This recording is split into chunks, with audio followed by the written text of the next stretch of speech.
Hello, Internet, and welcome to another episode of Experimental Cataclysm. This is a show where I talk about recent changes that have come to the experimental version of Cataclysm Dark Days Ahead. Not a lot that I want to talk about this week, but there is some interesting stuff, and just as a heads up, the last thing that we talk about today will contain some heavy spoilers. Well, all of them contain spoilers, I guess, but the last thing we'll talk about is connected to some of the game's lore, so I just wanted to point that out up front. Anyway, let's just jump into it. First up, we have human skulls. This PR from a name I will not say because it sounds like profanity. We have the addition of human skulls. You can, of course, get them by, let's say harvesting a human carcass. Unfortunately, you cannot do anything with them at the moment, but let's be honest, every single one of you loves the idea of collecting skulls and just sort of keeping them in a pile in the side of your base. Now, I'm not sure if there will ever be crafting recipes for this item or not, but it would be interesting to be able to make something like a chalice or a goblet out of this. I don't know how practical or sanitary that is, but that would be something that would be cool to make. There was also mention in this PR of the possibility of adding animal skulls to the game, although that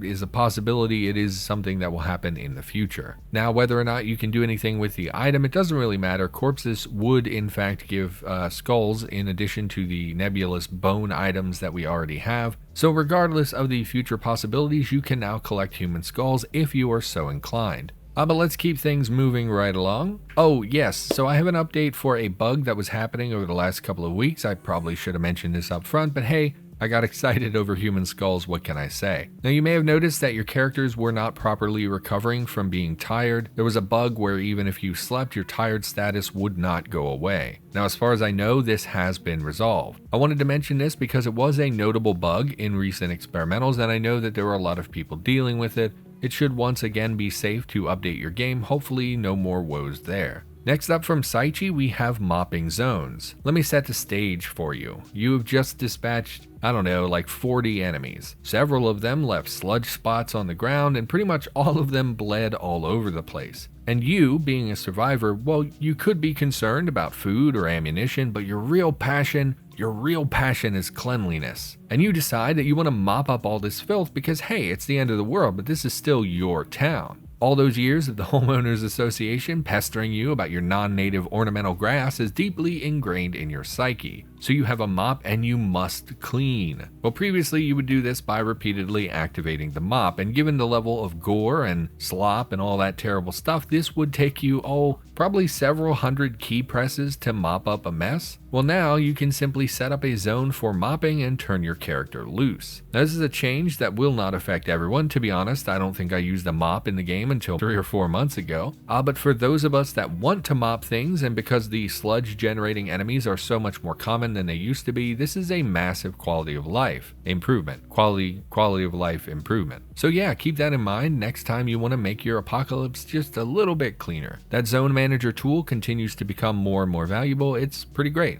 Now next up from WAP Caplet, we have more engine information in the vehicle screen. Now this does apply for both engines and motors. There were 2 separate PRs, and this isn't a huge change really, but I just worked on some tutorial stuff for vehicles and I thought I'd give it a shout out. Previously, the descriptions of engines and motors were pretty bland and were just cookie cutter remarks about the engine. Now you will see more specific information for what you're installing. Now mostly these lines just inform you kind of what sort of vehicle the part is actually good for. For example, a diesel V6 engine will now say that it's a powerful 6-cylinder diesel engine, typical of a bus, an RV, a large van, or an armored personnel carrier. Again, this is not a massive change, but it is nice to get a little bit of flavor in the game and to give a bit of a hint to those of us, myself included, who really know next to nothing about cars. And then finally, we're already on to the last thing today, and we're going to be talking about spoilers, both for something that exists in the game and the general lore of Cataclysm. So this is your one chance to go away if you don't want spoilers. I'll give you,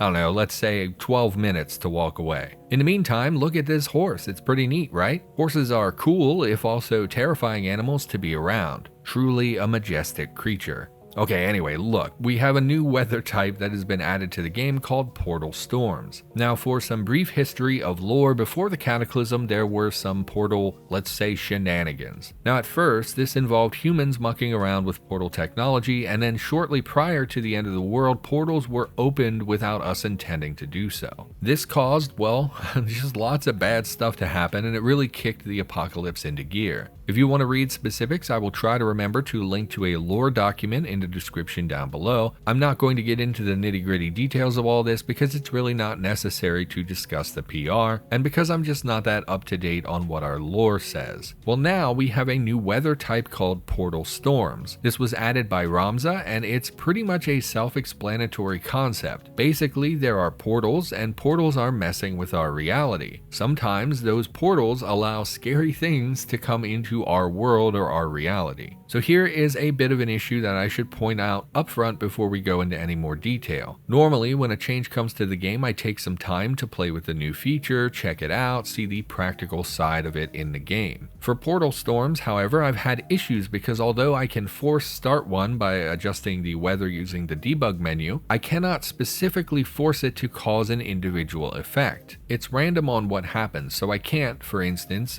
force it to be radiation so I can see how much radiation it causes. So the things that I'm going to talk about here about the effects, it mostly comes from the PR, although I did see some of these things in game as well. Anyway, these portal storms can start up pretty much whenever they want to. Now, I did briefly speak to the creator of this PR, and they said that it should occur about once a week and it should not appear until 5 or 6 days into the game. Now, it's very likely that the first thing you'll notice when it occurs is that there is a weather overlay. Currently, none of the tile sets I looked at had an image for this, so in Ultica it's just these weird circle question mark things. I'm very curious to see what tile set makers will do with this because I have literally no idea how you make a display for portal storms. But regardless, this overlay is the easiest way to spot that there's a storm going on. And another way to identify them is the effects that they cause. We will talk about those in a bit, but the main one includes printing a message in a log about reality and about portals, so you'll probably notice when it's happening.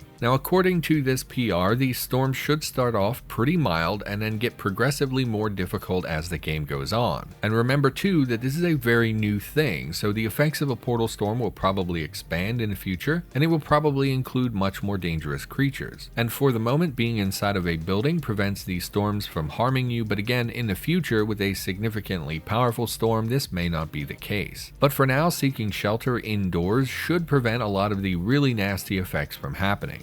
So the natural next question is, what do portal storms do exactly? Well, the PR says that there will be messages in the log, there will be radiation, monster spawns, changes to light levels, and smoke appearing. For now, let's talk about the monster spawns because they're literally the only effect that you can interact with or do anything about. So several monsters were added specifically for this purpose. The main ones that I saw were called wraiths. These have very low HP, and I found that even bonking them with my bare hands and no martial art ability still seemed to kill them in about one hit. It's a very low tier enemy, and I don't think you should worry about them too much. I don't think they even do damage. When they hit you, you get a message about feeling tired, so they apparently make you more sleepy. Really not a scary monster at all. There is also something called an impossible shape. Now, this has a ranged attack that will make your character sad and will give you nightmares, reducing the efficiency of your sleep. And then finally, the one I really have a problem with is a gigantic appendage. This is a very powerful creature that you're not supposed to fight. The PR lists it as all but invincible and that you're supposed to just avoid it until it fades away. Now, this checks out because unless I miscounted the zeros, it has 1 billion hit points. It also hits like a truck and has a speed of 90, which I think is ridiculous for this sort of creature. In fact, that's mostly all that portal storms do at the moment, so let's get into my opinions now. So first of all, I'd really like the idea of portal storms. I really do, despite the somewhat negative things that I'm going to say in the next few minutes. Portals have been underused in the game, and given the lore, it makes sense that we should have something like this in the game. My issue is with the balance and what this really means for the player. Well, I did have the opportunity to speak briefly to Ramza, the person that made this change. Again, they said that these storms should occur about once a week, and they should not appear until you're 5 or 6 days into the game. Now, this negates a lot of my concern for for truly new players. Most of them, let's be honest, they're going to be dead before then. It's going to take them a few games before this really becomes an issue for them. This alleviates a lot of my worries. I was very concerned over new players, like truly new players who just picked up the game. I was worried that they would be really hurt by the radiation and things that they had no control over. And with that, let's talk about the radiation. I am a little concerned because these portal storms basically spring up out of nowhere, and that makes it very difficult for the player to take prophylactic medications to deal with any incoming radiation. And because with radiation a player doesn't always know that they've been exposed, I can see this possibly being an issue. But what can you do about that, right? In real life, radiation is super deadly, and yeah, sometimes you don't know you're exposed. I'm just concerned that this is going to inevitably kill a player and they're not even going to understand why they died. Now in my testing, I wasn't able to get radiation to trigger, so I don't even know how severe the portal storm effects will be, but I am concerned about it. And then the other major comment that I have is on this giant appendage monster. I really dislike unkillable enemies. In fact, I hate them. It's one of the reasons that I don't like Cataclysm very much. The endgame creatures, they don't have like dynamic fights or anything really interesting going on. They just have tons and tons of HP. Yes, all of these things are technically killable, but I don't like them. It's my opinion that if you want to have a super strong, nigh unkillable enemy, you should make them slower than the player. This appendage has a speed of 90, and so it can pretty much keep up with you if you're walking. In the PR, it references avoiding this creature until it disappears, but in my testing, they never went away, or else they existed at least long enough to kill my character. And because it has so much HP, it doesn't matter at what stage of the game you interact with this enemy. Regardless of how far along your character is, what armor you have, what guns you have, none of that matters because killing it isn't possible. So your only recourse is to simply run away from this creature, but because it has 90 speed, it's going to be able to keep up with you pretty much no matter what. And because of that, there's really no way to approach this creature. I don't understand what I am supposed to do. The only thing I can think to do is climb up on a roof, up a drain pipe to get away from it, but the reality is that I would still then be outside, so more enemies would spawn. But I'm going to go ahead and assume that these are end game type creatures and they're not going to appear in the early game. But even so, because portal storms can spring up when you're out and about, there might be nowhere to safely go. I'm concerned that this enemy is going to kill a lot of players. And some of this is my personal preference. One of my biggest complaints about Cataclysm is that we have a lot of enemies that are just no fun. Flaming eyes, acid anthills, the newly reworked wasps, triffids, all kinds of things that are just obnoxious. The answer in every situation is to just ignore and actually leave these creatures alone. And I hate that. Yes, some of you are already typing me a comment saying, oh, but you can actually, you can kill a bunch of acid ants and deal with the ant hive. It's totally fine. But the tedium of thousands of key presses and hours of my life are not worth the literal zero reward for doing so. If I come across a flaming eye, my only goal is to get as far away from that flaming eye as possible. And I don't like creatures that are built that way. I don't like creatures that are so overpowered that there's nothing for the player to do. This appendage is a creature that you will never engage with. So in my mind, it's just yet another obnoxious enemy where the only answer is to run away. And don't get me wrong, it jives with the lore. It's some horror from another dimension. I get it. It's probably way stronger than a human. But from a gameplay perspective, from my personal take, I don't like it. Now, the other effects of the portal storms, such as changing in light levels, I think that's really interesting. In my testing, the sun winked out for a few seconds, and I think that's a really cool idea. Spawning smoke all over the place is listed in the PR, but it's something else I couldn't get to trigger in testing. And I think this is something people are going to underestimate, but it's actually very scary. If smoke just pours out of nowhere from all around you, you could very easily die by losing your stamina in a dangerous situation. Now, all of that said, including my complaints, I like these changes. It's very interesting and it's very different, and I'm sure it will be dialed in over time and expanded to involve other effects. But I have some very serious concerns over how they're going to affect my own personal enjoyment of the game. I don't really like randomness. I don't like that this will inevitably, I will have a run that ends because a portal storm throws something at me when I'm in a precarious situation. Yes, it matches the lore. Yes, it's interesting, but I'm worried that it will not be fun. Anyway, that's probably 8 solid minutes of me talking about this. Let's wrap things up. Internet, thank you so much for watching. Hopefully you enjoyed the video. Hit that like button or drop me a sub if you are interested, and hey, leave me a comment. Let me know what your thoughts are on the things I covered in this video. I'll be back in a couple weeks with another episode, and I'll see you next time.